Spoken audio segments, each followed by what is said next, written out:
Obviously, drugs and alcohol lower our neurotransmitters, and we get caught into that biochemical loop of having it making us feel better and then taking it away and we feel worse and then we want more. So we get into that loop of using, whether it's a substance or a behavior.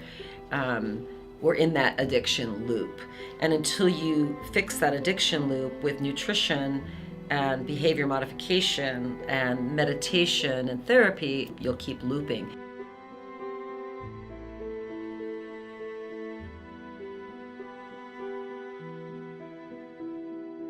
So we have, in the work that we do targeted amino acid therapy, and Julia Ross was really one of the pioneers in that field.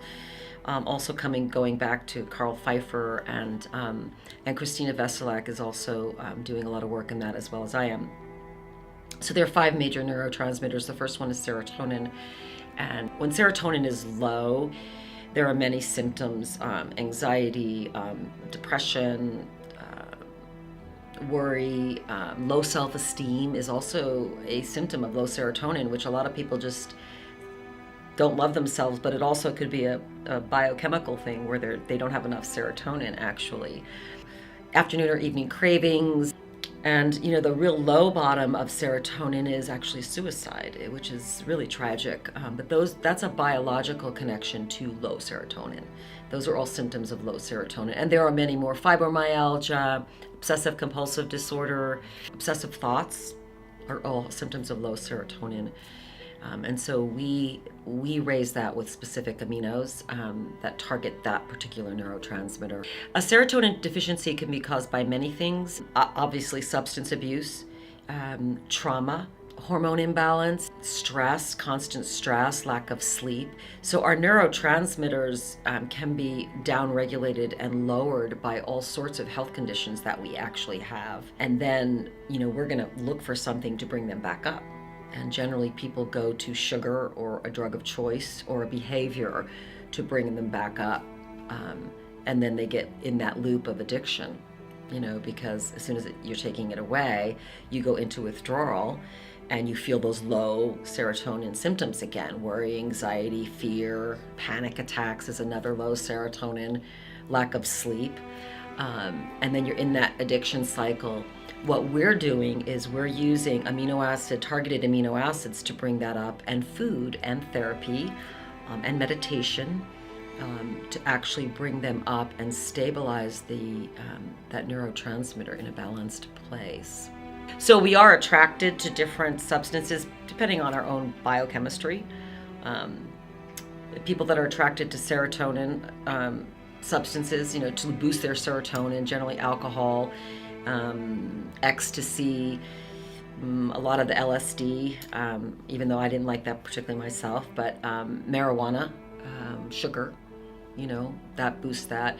The catecholamines is the dopamine, and those are more people that are attracted to energy substances like meth, cocaine, coffee, tobacco. Those are people who are tired more, and lost their zest for life, because the catecholamines, the dopamine, adrenaline, norepinephrine are alive chemicals. So when we don't have that, we don't feel alive anymore. We're going to look for something to help us come back up, because we're supposed to really be balanced. We're supposed to have more of a balanced brain. And so when we're out of balance, we're going to look for something to bring us up. We look for drugs and alcohol or behavior, and we come up, then it goes down, we come up. So we're in the addiction loop. Whereas you start bringing in the nutrition, you start having this more balance. You have a more balanced brain. You start being able to get into the therapy that you need to actually address some of those traumas or things that have happened in your life. GABA, which is a neurotransmitter that, like our natural tranquilizer, helps us feel calm, deal with stress. When we're low in that, we're very stiff and tense, and we're going to look for something to help, alleviate stress and that tension. We often feel overwhelmed. So in that group, it's alcohol, marijuana. Those are in every group, by the way, and sugar. But also Xanax is in that group. The next group is the endorphins, our natural opiates, and those are our pleasure molecules: pain, pleasure, reward. And I know we have a big opiate epidemic, and I think a lot of that is because it's a it's a tricky neurotransmitter because we love things and we feel like, well, there's a lot of loving feelings going into my heroin use or my sugar use or my alcohol. For those who loved their substance, that's an opiate reaction. And it also creates, when you're low in your natural endorphins, natural opiates, you're extremely sensitive to the world. You just have this sensitivity where you can't handle a lot. And our endorphins are, when we're in an accident and we have had trauma, the endorphins flood to protect us. They're our natural high neurotransmitters. So they're protecting us.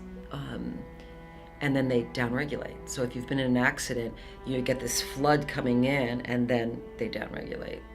And so then you're in so much pain. You actually feel the pain. But it's not just physical pain, it's also emotional pain with history of chronic pain and grief as part of the opiates. And then the last one is actually blood sugar.